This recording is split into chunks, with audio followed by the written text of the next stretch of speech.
este seminario de preparación que se ha convocado en el marco de la política que se ha aprobado para el perfeccionamiento de la retribución por el trabajo en el sistema empresarial. Decir que nos acompaña el compañero José Antonio Pérez Pérez, que es miembro del secretariado de la Central de Trabajadores de Cuba, la compañera María Molina Gutiérrez, viceministra del Ministerio de Trabajo y Seguridad Social, la compañera Teresa, que es vicepresidenta de la Comisión Económica de la Asamblea Nacional, otro compañero, Enriquito, también de la CTC, jefe del departamento, los secretarios de sindicatos, de los organismos aquí convocados, y bueno, por supuesto, las organizaciones superiores de dirección empresarial. Hemos convocado el seminario, lo debemos hacer en aproximadamente unas 2 horas, es el tiempo más o menos que hemos concebido de duración, teniendo en cuenta además que estamos ante una situación epidemiológica desfavorable. Se han adoptado las medidas que ustedes han visto para garantizar la seguridad nuestra en este evento, y además se han ido adoptando las decisiones de la logística, de tener todos los materiales, etcétera, para que ustedes lo puedan tener. Entonces, el orden de realización del seminario, lo están viendo ustedes, se va a explicar por parte nuestra la política aprobada con respecto al perfeccionamiento que le hablaba de la retribución por el trabajo en el sistema empresarial. Se van a hacer precisiones por el Ministerio de Finanzas y Precios, la compañera Bertairis Rojas, sobre lo relacionado con esta política que tiene que ver con los aportes al presupuesto, que ustedes van a ver que tiene un significado importante a la hora de establecer los rendimientos de la empresa, los resultados para poder aplicar la política. A continuación, y en un bloque que cierra, porque estamos tratando de que sea en el seminario y lo que después se transmita al resto del sistema empresarial, es cómo hacer lo que se ha diseñado que queremos que se implemente en nuestras empresas. Entonces, por eso, el doctor Armando Cuesta va a realizar una presentación que tiene que ver en el contexto del perfeccionamiento de los recursos humanos que se inserta esta política, con conceptos importantes alrededor del salario y de todo el sistema de gestión de los recursos humanos se ha vinculado con este sistema. Y el doctor Acevedo, que le dará la integralidad que queremos, porque no se puede separar el sistema de gestión de recursos humanos del resto de los subsistemas que componen la empresa. Y realmente lo que se quiere es una transformación de la empresa. Como explicó el general de Ejército en el recién concluido octavo congreso del partido, hay que buscar una transformación, remover la empresa estatal socialista. Entonces, de modo, estamos en un seminario que es de preparación. En ese contexto, yo creo que nos permite ya a nosotros poder ir directamente al contenido del seminario. Con su permiso, yo me voy a quitar ya el Nassau, los demás compañeros lo mantienen, y después lo usaremos en el momento que esté. Entonces pido pasar ya directo a la primera diapositiva. Fíjense, estamos hablando de un perfeccionamiento de la retribución del trabajo en el sistema empresarial que, como se explicó, no tiene antecedentes en la empresa estatal socialista cubana. Después del triunfo de la revolución, esta es la transformación, nosotros pensamos, más importante, o que transforma, que revoluciona más este campo en el tema de la organización del trabajo y fundamentalmente del salario. Es un proceso que no se inicia ahora, se inició con la misma implementación de la tarea de ordenamiento. Cuando ya lo empezamos, yo creo que el primer momento fue la implementación de la reforma general de salario, resolvió un grupo de distorsiones, de problemas que lastraban que el salario de verdad jugara el papel que tenía que jugar en nuestras empresas, resolvió esas distorsiones, pero siguieron también vigentes otros problemas que son los que estamos identificando en esa diapositiva. Y fíjense que el salario todavía en la empresa quedó sujeto a la categoría que tiene la empresa y a la escala salarial única. Ese fue un problema que se identificó. Esto pone en desventaja a la empresa estatal con respecto al resto de los actores que hay en la economía, los que están hoy y los que ya ustedes han visto que se están introduciendo y ya se anunciaron también en mesas redondas por la dirección del país. Entonces, este es un problema que intentamos o que tenemos que resolver con lo que estamos implementando. El diseño centralizado de los calificadores. Ese es otro problema. Diseño centralizado y además excesiva especialización. Está limitando el uso racional de la fuerza de trabajo. Y eso es otro asunto que también tenemos que ir a transformar. Existen directivas administrativas de los organismos de la Administración Central del Estado referidas a estructuras y plantillas que, unido a lo que explicaba de los calificadores, tampoco permiten una utilización óptima de los recursos humanos que tenemos. Y además limitan la facultad del director de la empresa para su aprobación, lo que está descrito en el código y su reglamento, de cómo se hace el proceso de aprobación de las plantillas. ¿Saben a lo que me refiero? Muchas veces un homologismo desde niveles centrales, tengo que tener este cargo porque está en el ministerio, está en una OCDE, tiene que estar en la empresa y posiblemente también lo queramos poner en una unidad empresarial de base. O otros que exigen que como esta función hay que realizarla, tengo que tener una estructura en ella. Y a lo mejor se puede realizar con otra área, otra estructura que tiene ya la empresa definida. Lo importante es hacer la función que dictaminó que hay que hacer el organismo rector de la actividad. Se ha identificado, y nosotros hemos estado hablando mucho de ello, que el método de aporte por el rendimiento a la inversión estatal hoy también contribuye a un freno que no permite explotar toda la potencialidad que tiene la empresa en aras de poder dar más aporte al presupuesto del Estado. Y eso, con la propuesta, intentamos darle una transformación en aras de que el presupuesto capte o tenga una mayor potencialidad de captación de ingresos. Y no menos importante está lo de la insuficiente preparación de los especialistas directivos en la gestión de recursos humanos. Eso es un asunto que tenemos que observar desde ya, porque lo que se quiere implementar, lo que vamos a transformar, requiere de una alta preparación. Los recursos humanos nuestros, esta área fundamentalmente se ha dedicado a lo que es la administración de personal, pero no hacer una verdadera gestión de este recurso importante que tiene la empresa. Entonces, en aras de resolver todos estos problemas, de enfocarlo, se ha aprobado una política que le decía que no tiene antecedentes en el país, que otorga facultades al sistema empresarial, que no está sujeta a escalas, o a una escala única, la escala que ustedes conocen, que está implementada mediante la resolución 29, y que busca como objetivo el incremento de la eficiencia, el incremento de la efectividad, la productividad del trabajo en el sistema empresarial, ¿a través de qué? De una gestión más eficiente de los recursos humanos. Y fíjense que el objetivo en sí mismo lo que está buscando es transformar la forma en que nosotros gestionamos los recursos humanos y cómo tiene que contribuir verdaderamente a que la empresa cumpla con lo que ella está diseñando. Tiene 5 principios fundamentales. Flexibilizar el mecanismo para fijar el salario de los trabajadores. Más que fijar el salario de los trabajadores, flexibilizar el mecanismo para la aprobación de la organización salarial, y pónganos si quiere entre comillas, lo ponemos en negrita, lo subrayamos, organización salarial de la empresa. En lo adelante explicaremos un poco más con detalle esto, pero da una autonomía, una facultad para que allí se defina cómo se distribuye el fondo de salario de esa empresa.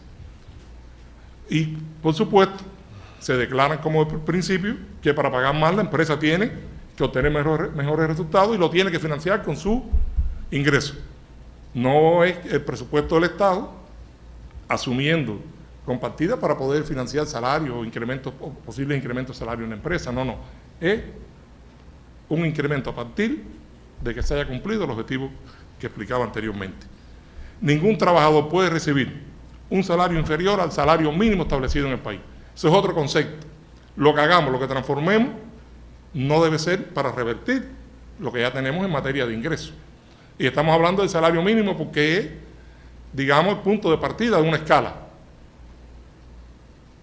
pero también tenemos que asociar que no debe significar que los trabajadores reciban menos que lo que reciben hoy, no solo el salario mínimo, sino también en otros cargos, como fue explicado en la mesa redonda. Y la implementación con gradualidad, precedido de un programa integral de mejoras que incluya la organización del trabajo. Por eso, como ustedes ven, a la derecha y a nuestra izquierda, la academia, para poder abordar también estos asuntos desde el punto de vista técnico de cómo hacer las cosas. ¿Quiénes son los sujetos de aplicación de la medida? Por supuesto, todo el sistema empresarial, incluidas las empresas filiales, las sociedades mercantiles de capital 100% cubano y las organizaciones superiores de dirección empresarial. Ahí está todo el entramado en ese contexto, en ese enunciado, quienes implementan esta política. Entonces, los elementos fundamentales ya de la política aprobada. Fíjense, se faculta al director para aprobar la organización salarial de la entidad. Y allá hay conceptos, previo acuerdo en el Consejo de Dirección y de común acuerdo con la organización sindical correspondiente. Y hay que incluirlo en el convenio colectivo de trabajo. Eso es, digamos, el punto de partida que nos da la transformación. Pero las aprobaciones, yo siempre lo digo, no es que se reúnan 3, 4 personas y aprueben una organización salarial sentado en un consejo de dirección. Allí se lleva ya el resultado de un trabajo técnico, de una evaluación, de una valoración. Y es lo que se aprueba. Ahora en la próxima diapositiva, quizá esté contenido cuáles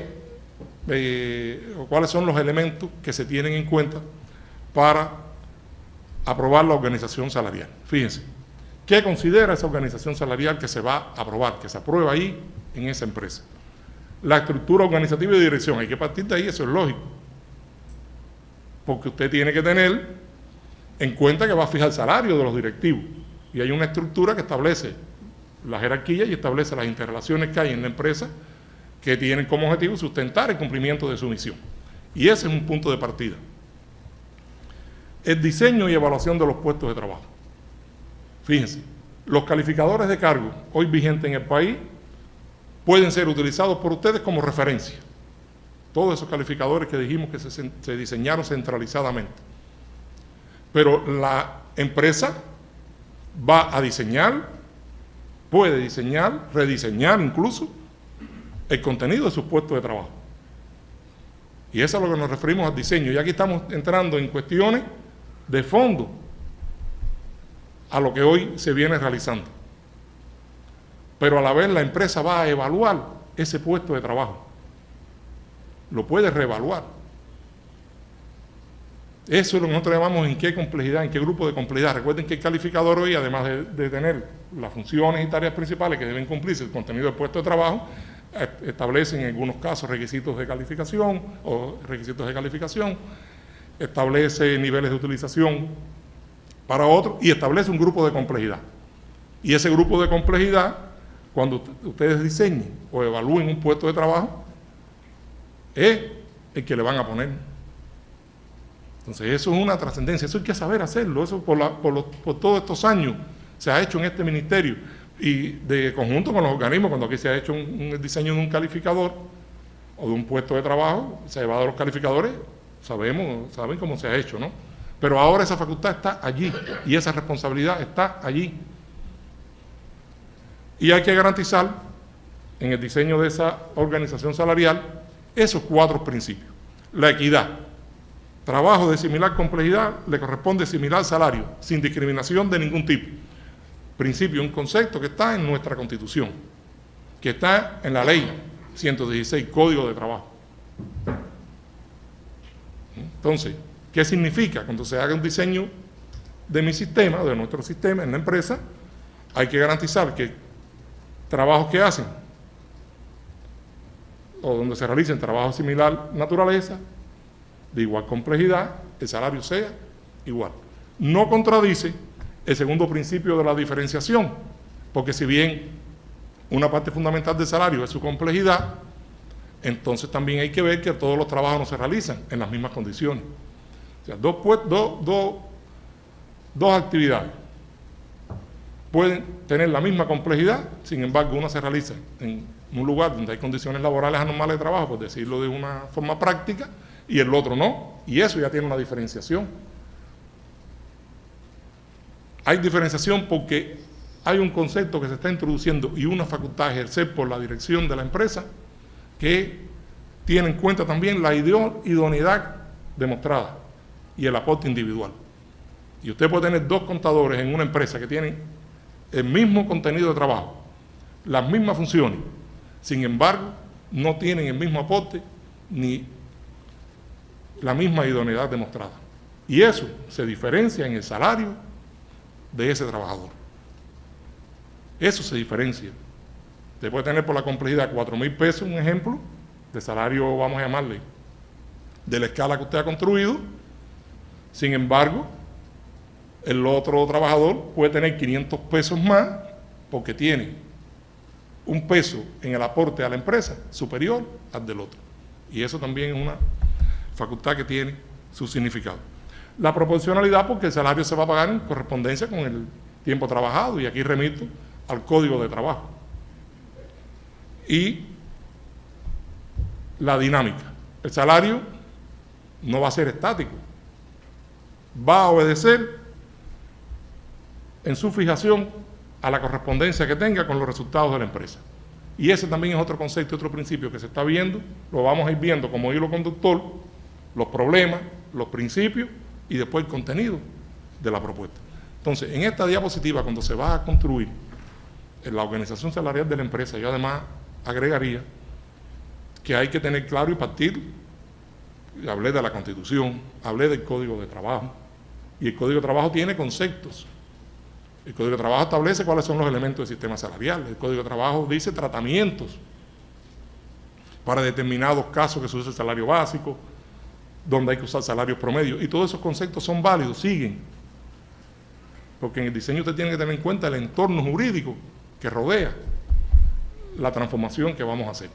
Entonces, ¿qué quiero decir? Que cuando usted diseña el sistema o la organización salarial en la empresa, tiene que tener claro que va a tener un salario básico, porque va a haber una escala que van a construir ustedes, que no va a ser única, que la escala única la pueden tomar de referencia.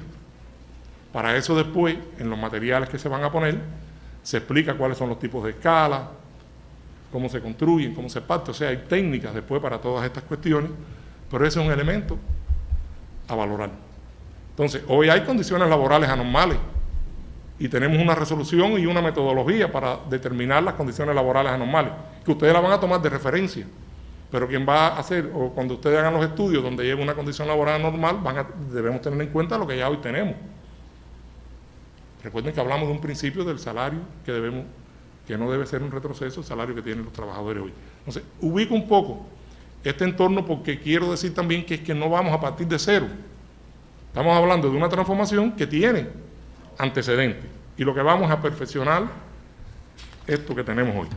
Me detuve un poquito en esta porque me parece que es algo del concepto fundamental de donde puede estar la transformación y el hacer de ustedes.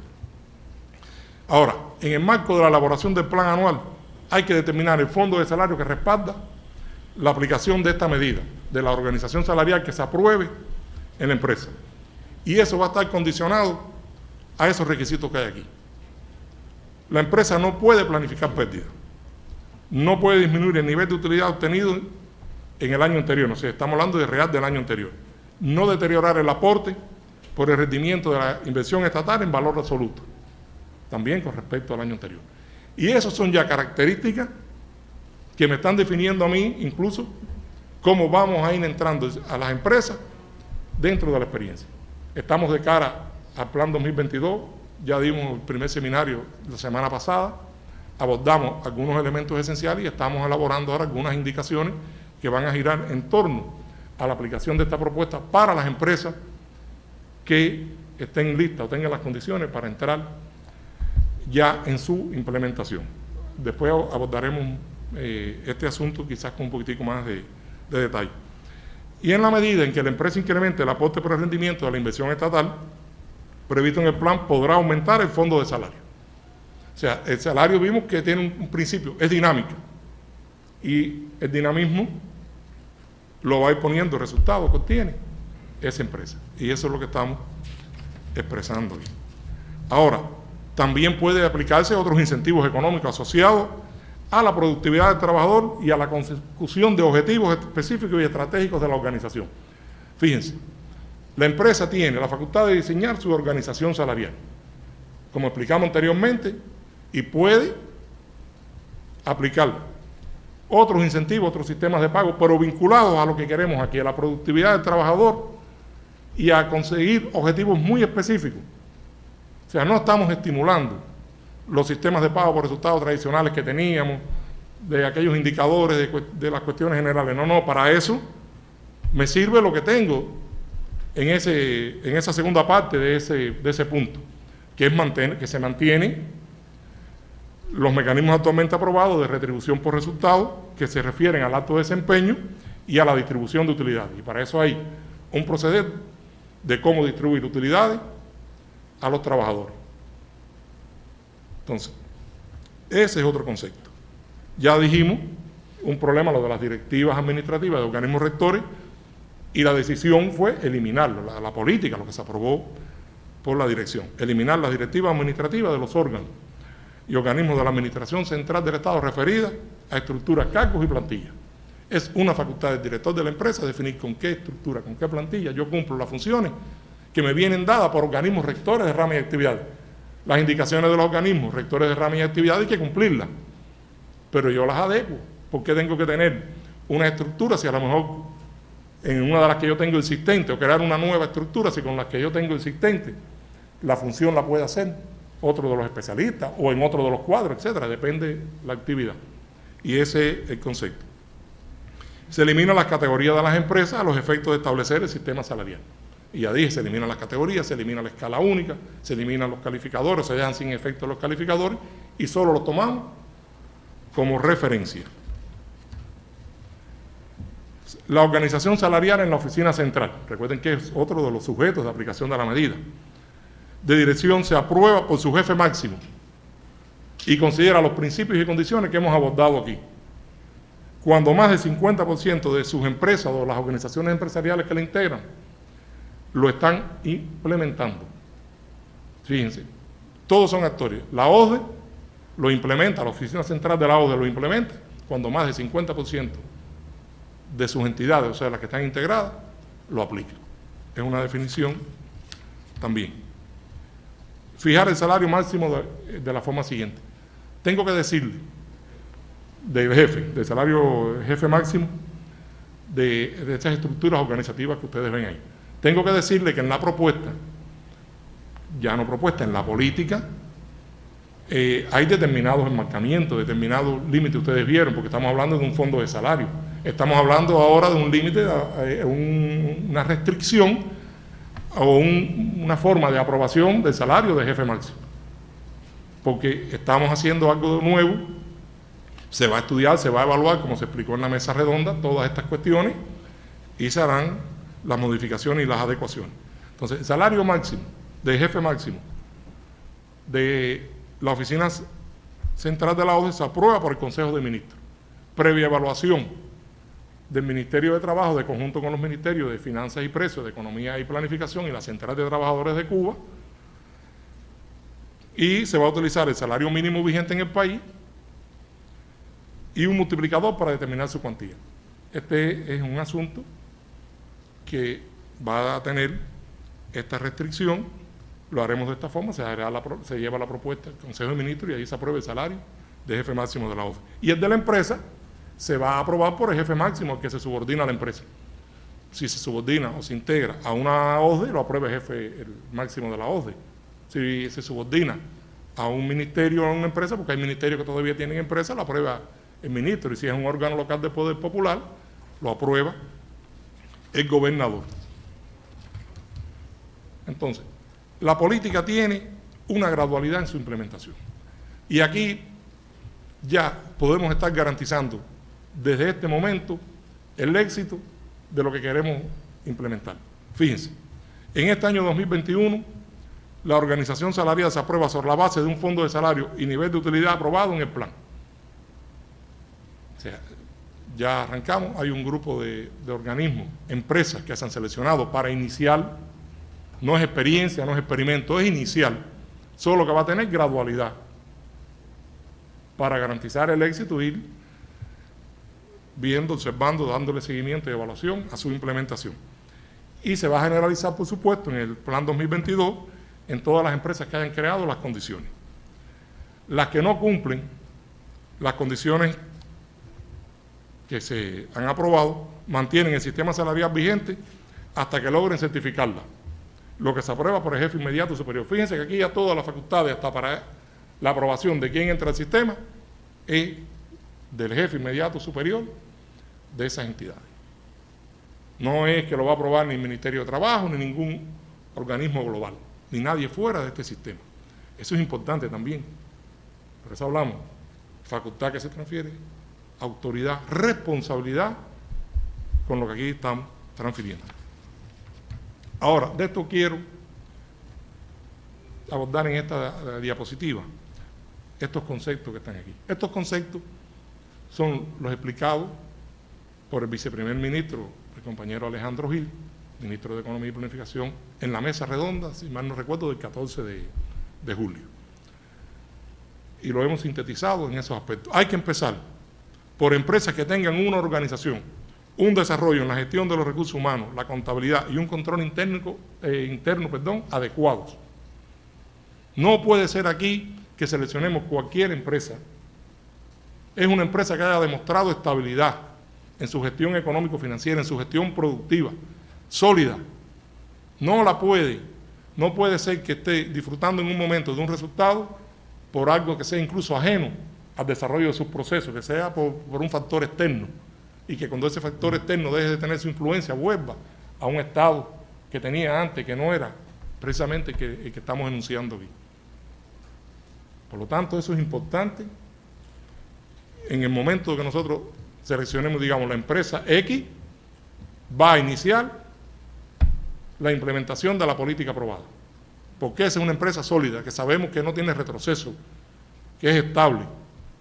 Y entonces, verdaderamente, cuando estamos contribuyendo a sacudir, a transformar lo que nos llamó General de Ejército en el 8º Congreso del Partido, aunque lo repita, lo ratifico. Ahora, en la generalización gradual, la aspiración es llegar a todas las empresas estatales, porque lo que queremos precisamente es que todas las empresas estatales tengan esas características, de la forma en que hemos ido explicando. Plan 2022, pero en el plan 2022 puede que no quepan todas, que todas no lo cumplieron. Bien, aquí no es una meta que es 2022, es la empresa, la calidad, la cualidad de esa empresa. Y no se hace para que a partir del día en que la empresa entre en el sistema, los trabajadores ganen más. Hay un fondo de salario y un compromiso con el dueño, una utilidad que cumplir. Por lo tanto, seguirá bajo un mismo principio de que se gana más mientras más riqueza se genere, más eficiente se es y más se aporte al Estado. O sea, tenemos un entorno, hay una situación de la economía. O sea, la transformación no busca en ir directamente a incrementar el salario. Y sabemos que el salario es un elemento motivador para lograr lo que queremos allá como objetivo de la eficiencia. Pero tiene que ser sabiendo que tengo la facultad, que puedo pagar más, sin restricciones, sin limitaciones, con una facultad que me han transferido, pero cuando la empresa también esté aportando más en esos términos que están ahí. Las palabras incluso las leí casi textualmente porque es el contenido, le dije, de la expresión de la voluntad del Estado en este sentido. Ahora, se implementa la medida, comienzan estas empresas y lo vamos analizando. ¿Qué debemos lograr con ellas? Incrementar la eficiencia empresarial y el salario de los trabajadores. Fíjense que lo estamos expresando así, porque no es que nosotros no estemos buscando que el salario se incremente, como es lógico lo estamos haciendo, lo estamos buscando, pero con esa lógica que nos está acompañando en esa diapositiva. El incremento de los ingresos del presupuesto del Estado a partir de los aportes del sistema empresarial. Eso es otro resultado que esperamos de la implementación de la medida. Y la estabilidad y desarrollo del capital humano, expresado en la disminución de la fluctuación laboral y sobre todo de la fuerza de trabajo calificada. Entre otros, esto es lo que nosotros hemos considerado esencial que debemos lograr y que los que tenemos la responsabilidad de darle seguimiento no podemos dejar a la espontaneidad, porque aquí tiene una responsabilidad, la tendremos los organismos globales de la economía, en la composición que he dicho, a todos los que se insertan, tiene una responsabilidad los ministerios y los sistemas empresariales que atienden, tiene una responsabilidad la OCDE y tiene una responsabilidad la empresa de que cumplamos y logremos estas metas que nos hemos propuesto alcanzar. Y, entre otros, estaríamos midiendo, evaluando, dándole seguimiento a estos indicadores. Yo digo entre otros, porque la empresa va a tener todos los indicadores de eficiencia, aquí no cambia, y todos los métodos y técnicas universalmente conocidas para evaluar la gestión del sistema o de una empresa. Ahora, ¿cuáles son los indicadores fundamentales que hemos concebido? Bueno, la productividad del trabajo por el valor agregado bruto, el costo de salario por peso de venta, la utilidad antes de impuestos, el aporte por el rendimiento a la inversión estatal, el salario medio mensual por trabajador y la fluctuación laboral. Esos son los indicadores fundamentales que hemos establecido para medir la eficiencia, para medir el resultado de la medida. Y he dejado esto para el final. No sé si se han dado cuenta siempre que en el extremo derecho inferior de cada diapositiva hemos identificado un logo que lo que está significando es más productividad, más efectividad, como consecuencia, más salario. Y esto es lo que nos debe identificar a nosotros con la esencia de lo que hemos definido con la política. Hasta aquí lo que queríamos expresar de la política. Le voy a dar la palabra al compañero, al doctor Armando Cuesta Santos, para que aborde el tema relacionado con la gestión de los recursos